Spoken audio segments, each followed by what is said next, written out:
ഭാരതാംബ വിഷയത്തിൽ വിട്ടുവീഴ്ചയില്ലാതെ നിലപാട് കടുപ്പിച്ച് രാജ്ഭവൻ. പൊതുപരിപാടികളിലും ഭാരതാംബയുടെ ചിത്രം ഉപയോഗിക്കും. ഗവർണർക്കെതിരെ പ്രതിഷേധം ഇടത് സംഘടനകൾ തുടരുമ്പോഴാണ് നിലപാട് കടുപ്പിച്ചുള്ള ഗവർണറുടെ ഇടപെടലുകൾ.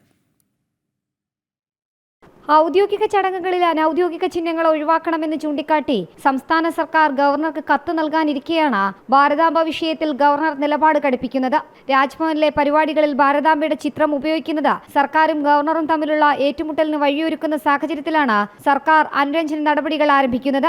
എന്നാൽ ഭാരതാംബ വിഷയത്തിൽ വിട്ടുവീഴ്ചയ്ക്കില്ലെന്ന് വ്യക്തമാക്കിയാണ് ഗവർണർ നിലപാട് കടുപ്പിക്കുന്നത്. പൊതുപരിപാടികളിലും ഭാരതാംബയുടെ ചിത്രം ഉപയോഗിക്കുമെന്ന സൂചന കൂടി പുറത്തുവരുന്നുണ്ട്. ഗവർണർക്കെതിരെ പ്രതിഷേധം ഇടത് സംഘടനകൾ തുടരുമ്പോൾ നിലപാട് കടുപ്പിച്ചുള്ള ഗവർണറുടെ ഇടപെടലുകൾ. രാജ്ഭവന് പുറമെ ഇന്നലെ കേരള സർവകലാശാല ആസ്ഥാനത്തും ഭാരതാംബയുടെ ചിത്രത്തിൽ ഗവർണർ ദീപം തെളിയിച്ചതോടെ സർക്കാരിന് തിരിച്ചടിയായിരിക്കുകയാണ്. പ്രതിഷേധിക്കാൻ SFI എത്തിയിട്ടും ഗവർണർ പരിപാടിക്ക് എത്തിയതും തിരിച്ചടിയുടെ ആഘാതം കൂട്ടി. ഗവർണർ നിലപാടുകൾ ആവർത്തിക്കുമ്പോൾ പ്രതിഷേധങ്ങൾ ഒന്നുമല്ലാതാകുകയാണ്. ഇതിനിടെ ഗവർണർ വിഷയത്തിൽ തുടർ ദിവസങ്ങളിലെടുക്കുന്ന നിലപാടും നിർണായകമാണ്.